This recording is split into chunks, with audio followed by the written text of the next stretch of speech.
it is right that we should want a majority of the people in Britain to be of British cultural background. I think that is that shouldn't be controversial. We should be able to say that.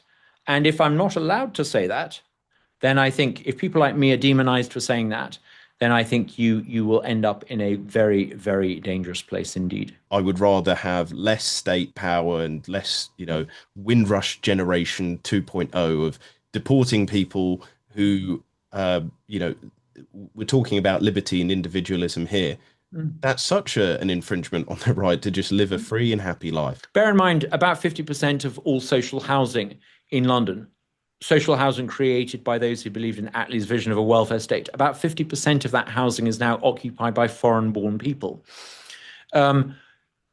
I think that's a grave betrayal of the British working class, that we've allowed half of that social housing in our capital city to house people who come into the West, often with the intention of living at public expense in the West. I mean, if I was on the left and I was passionately pro-immigration, or rather stridently people who are anti-immigration on the right, as I would see it, I would kind of listen to what Carswell says, precisely because I'm someone who's changed their view about immigration.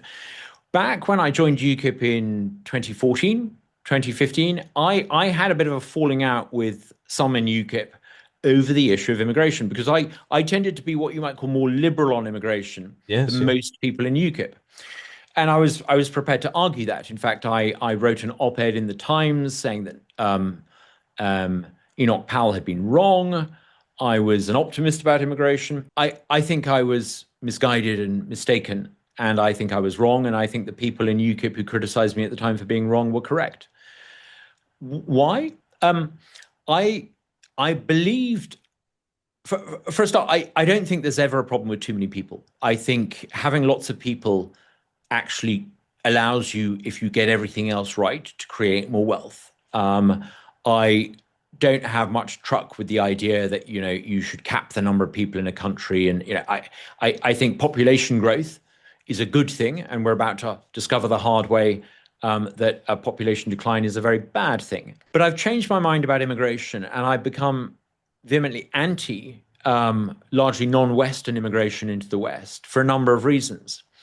First of all, I just no longer believe that all people are the same. I don't believe they're interchangeable. For the old model to work, you had to assume that people coming into a country would have a very similar set of values after a period of time. They would integrate, they would assimilate, and they would become essentially indistinguishable from the host country. It's becoming clear to me that just simply isn't the case. People aren't interchangeable. And not only that, not only are people coming into the West not assimilating, they are actually establishing parallel communities that are diverging and that have no intention of converging. They never will converge. Part of the reason why we have been blindsided by this is partly because I think we've underestimated three things. Number one, that the number of immigrants coming in. Until 1997, the number of people coming into Britain every year was, relatively few. It was tens of thousands rather than hundreds of thousands or 250,000 per year, or whatever it is, 500,000 a year that it is now. The numbers were relatively small. So the speed and pace of immigration was relatively low. And while most of the people coming in tended to be from places like Poland or Italy or Spain, the cultural gap was not that far. They were essentially Western. And I think this is a really important conversation to have. It's not about race. It's not about the color of people's skins. It's not about their culinary preferences. It's about a frame of mind. Western people tend to think differently. Now, if you take exception to that, I would suggest there's a book you read called Weird, The Weirdest People by Joseph Henrich. And he talks about distinctive psychological traits that people in the West have: a commitment to individualism, a whole series of character traits. I would argue that part of that are productive time preferences. These are very real differences between peoples. And if you allow large numbers of people into the West without a Western mindset, very rapidly, large numbers of people, and you don't compel them to integrate and assimilate, you have no chance of creating a cohesive society. I haven't even mentioned the I word, Islam. I don't think you need to have a conversation about immigration to understand that actually it is not good for the West and it is not good for immigrants to the West unless you restrict the numbers, unless you control immigration, unless you're incredibly selective over who you let in, and you place absolute requirements for certain forms of conduct for migrants coming in. Number one, it should be absolutely understood that you integrate by speaking English. It should be absolutely understood that unless you fall ill or you retire, if you become dependent upon the welfare system in the Western country, you should leave. Unless we do this, we're heading towards a disaster. We've basically got a welfare system that people from third world countries are taking advantage of and becoming welfare dependents in the West, taking advantage of that system. If we're not careful, it's not just going to destroy the welfare system in the West. It's going to destroy any notion of all people being equal or equality under the law or social cohesion. We're seeing that in real time. And yet when people talk about it, they're demonized to the point where the only man in the country in Britain who seems willing to talk about it is Tommy Robinson. I think unless we have an honest conversation about, cultural coherence. Katie Lamb got demonized the other day for talking about cultural coherence, cultural compatibility. Unless you listen to Katie Lamb and you listen to her calmly and rationally and you let her have her say, the only other voice you're going to hear is Tommy Robinson. Do you want to go there? This issue isn't going to go away. Times columnists are not going to close down the debate. This debate is coming. This debate is now. I think we need to have an honest conversation. An Eritrean is not going to become an Englishman. An Eritrean, I don't think, can ever become an Englishman. And I think we need to understand that we need an immigration system that takes that into account. That's not to say that everyone from Eritrea cannot live in the West, but it is to be realistic about who we let in.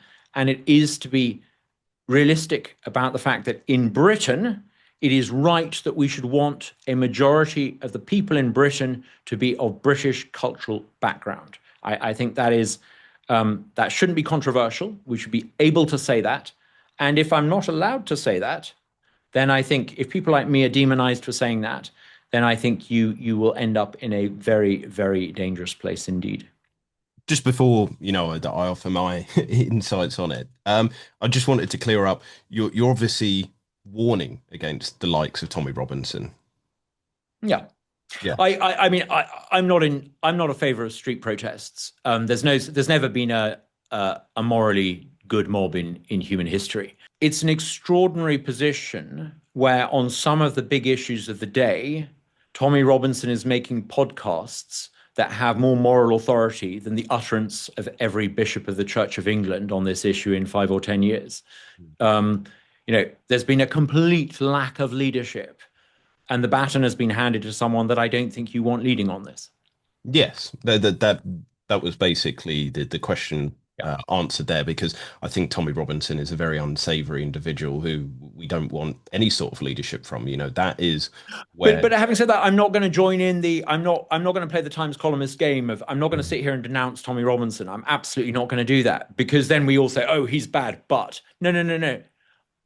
Until I hear a mainstream politician addressing the issue of cultural compatibility, accepting that we have had too many people from culturally incompatible countries come into the West, and that it is absolutely right that I should be able to argue and want and vote for a government policy that means that British culture is the majority culture in Britain. Until I can do that, I'm not gonna have a dig at Tommy Robinson. I think you can obviously have a dig at him without having to give up your belief system, because I think on the whole he is not a person that I would want any sort of association with. His even his criminal history and what he has partaken in is very questionable. But in terms of, so there's a lot to unpack there, what you have said. And I think some of the things that you have said are sensible. You look at other nations around the world, Australia with their point system for immigration, it just makes sense. The parts that, and you haven't mentioned it, so I do have to ask about it, is the reimmigration scheme that you've kind of proposed. But also, I guess, and as somebody who is libertarian, having the idea of, I'm trying to think of a way to correctly describe it, because again, I don't want to put words in your mouth. People of, I guess, certain backgrounds who you're kind of vetting to come into the country now with the safety aspect and things like that. But what does an immigration system look like then that is not big state, that is not controlling Yeah. people? This is a problem for libertarians like me, because Yes. a libertarian like me reads Ayn Rand in his 20s and thinks, great, we've got this wonderful template. Yes. You then grow up and you suddenly realize that actually libertarianism is based upon the idea of individualism. But not all people have the same idea of individualism. Individualism is a very Western concept. I would say that actually probably the Jewish idea of each of us being created in the image of God. Well, you don't have to be religious. In fact, secular Western people have, without realizing it, absorbed this essentially Jewish Christian idea of each person being imbued with dignity. And I think it's a miraculous innovation in thought that is the basis of civilization. I think it's wonderful. In its secular form, it gives rise to the concept that each of us has natural rights. In the Declaration of Independence, all men are created equal, by which Jefferson meant all people are created equal. We sort of take this for granted, rather like a fish surrounded by water. It's all around us, so we don't really see it. Most people who live on the planet don't come from societies that think like that. They just don't. They are often clan-based. They often have an affiliation to ethnicity. They tend not to. I mean, look at some of the features that we have in our society. Take, for example, the Dragon's Den or the Y Combinator, where you have complete strangers appearing in front of a group of other strangers and making a business pitch for them to invest money. That is a very Western idea, that you assess someone purely on the basis of their business idea and give them money purely on the basis of trust and contract. Many countries around the world simply couldn't have a Dragon's Den type scenario because people aren't judged as individuals in the marketplace or socially or in all sorts of ways. And perhaps we in the West just don't see this because we don't know much about the world beyond the West. And when we do travel to the world beyond the West, we stay in the same kind of Marriott hotels and talk to people from those countries with MBAs, and we just don't see the differences. But the differences are there and the differences are real. As a libertarian, I would love it if everyone had the same idea about individualism that the West has, but they don't. So I think we need to think of ourselves as being in a walled garden. And I think the state needs to maintain that wall. Literally, it needs borders. It needs to keep people out who don't have that adherence to those Western values.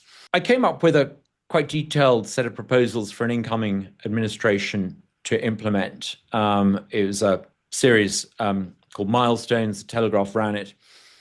In a nutshell, it's on your Substack, isn't it? Yeah, it's on my Substack. Yes. Yeah, it's on my Substack. I think it's one of the Telegraph's most widely read articles this year. They did a wonderful job. They published all 9,000 words of it. Scroll down to the end if you want to read the bit about immigration. I mean, you need to do a number of things. You need, I think, to deport people who are in the country illegally. That goes without saying. And to do that, you would need certain judicial reform to stop the judges perennially thwarting that. But assuming you've done all that, I then advocate a public benefit test. Just because you've come into the country legally, it doesn't mean you have an entitlement to stay there. If I was, as an immigrant to America, now living on welfare in America, I would lose my legal residency, and quite rightly, or I should do. Pre-Trump, I wouldn't have. Post-Trump, I certainly would. It's quite right. If I'm a non-American citizen living in America at public expense, yes, I've got a jolly good explanation as to why I should leave.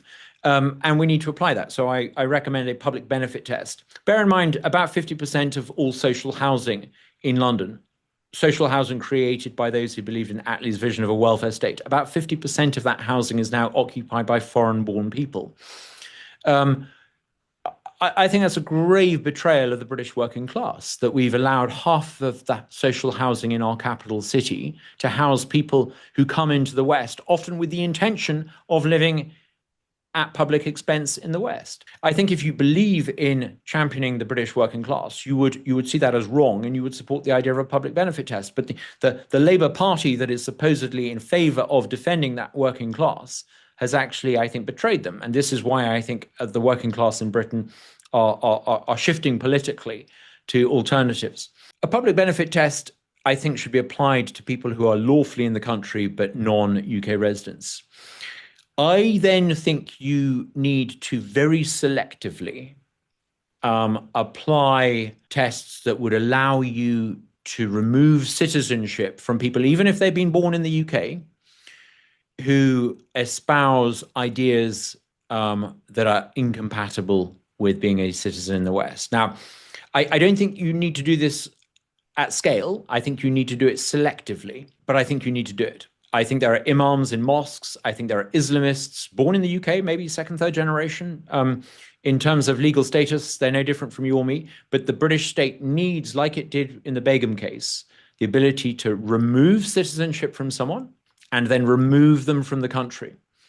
We've got to get over this idea that just because someone has been born in the country, they are entitled to espouse values. And one of the key criteria, what are the criteria by which you should be removed? Well, I believe in religious liberty. I believe in it very, very strongly. I actually think one of the wonderful things about America's founding is George Washington's letter to the Jewish congregation in Newport, where he basically says to them in the new fledgling republic that you don't need my permission as the strong man in America to pursue religion. You're free to worship who you want. It's a wonderful letter that he wrote to them. I believe very strongly in religious liberty, but religious liberty doesn't just mean allowing people who are Muslims to be Muslims.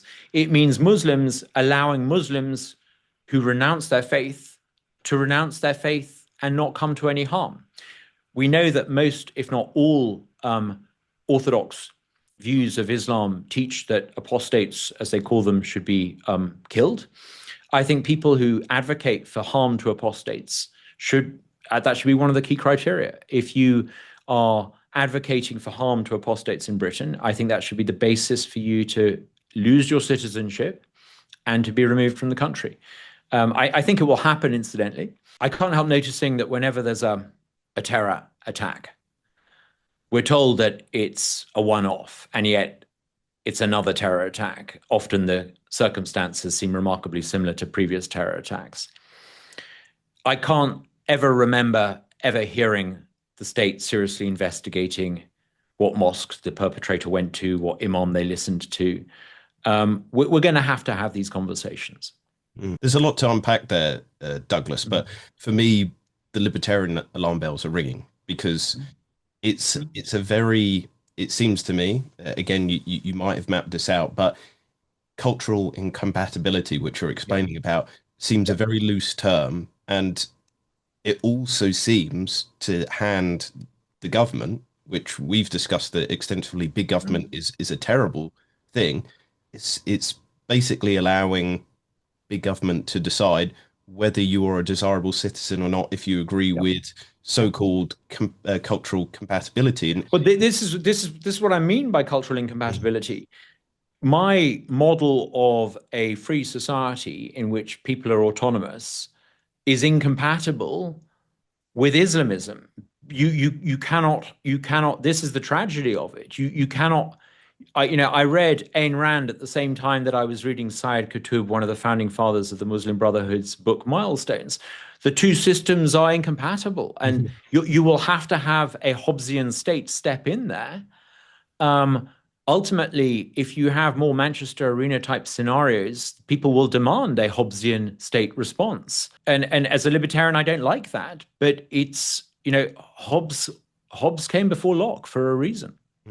Well, my question would be, where does it stop then? Because first of all, it will be cultural incompatibility. But then could it be the slippery slope of, well, you're a murderer or a rapist? Well, people be on side with Mm, that, then, mm, well, you're a mm, shoplifter or mm. you've stolen somebody's car Yeah. and maybe the context isn't looked into. To me, that ushers Mm, in a real mm, danger of then what becomes mm, culturally incompatible. Is it mm, questioning the mm. Yeah. government then? Yeah. You know, Yeah. and if Mm, this ideology, at the moment, yeah. if again in this utopian scenario, I've heard you say many times that you wouldn't want to be prime minister in charge. So you've got Douglas Carswell's top choice. But what Mm. happens after your choice leaves office and then somebody like Keir Starmer comes in? It's a very, very good point. I mean, you don't need to argue this in the abstract. I mean, when I was an MP, I often heard people talking about anti-terror measures, and we all nodded along sagely. And yet, Exactly, under yeah. the auspices of anti-terror measures, travelers are stopped at airports and they're told they have to open up their iPhones and account for what's on their Twitter feed, Yeah. all using anti-terror legislation. You're absolutely right. Um, and I think that's a intellectually very coherent and morally very coherent critique of what I'm advocating for. Because But I think what else?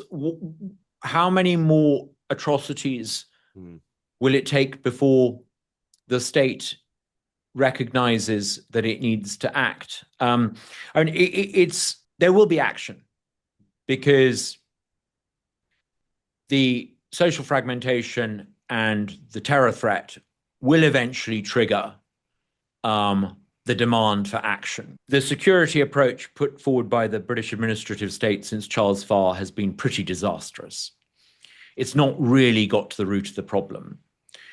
It seems to be more intent on managing perceptions of the indigenous population than dealing with the actual problems. Paul Goodman wrote a very, very good article in the Telegraph about this recently. There are no good solutions to this. You're right, Jason. There are no good solutions to this.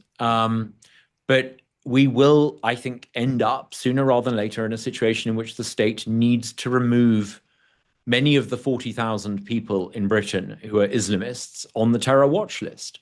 It's not going to be pretty, but the alternative is even uglier.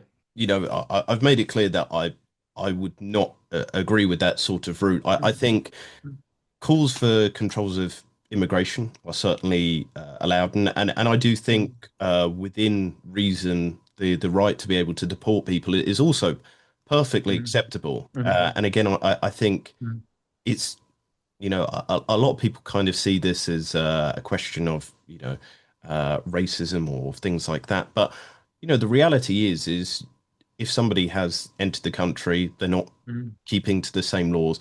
People might argue that it's a two-tier justice mm, system, but mm. you know, it seems fair and right to try and eliminate these issues if people aren't Okay. living by the rules of the nation. Okay. But Now, here's a question for you.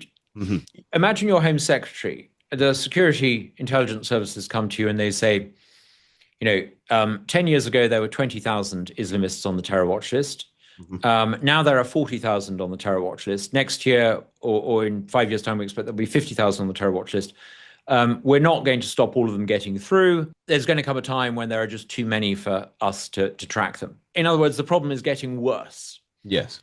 What would you do to address it? I mean, would you have a free music festival to play "Don't Look Back in Anger"? I mean, what would you do? What would you do? Yes. I guess to be totally honest, I haven't thought of this as something to write down and put in Mm, the script for today.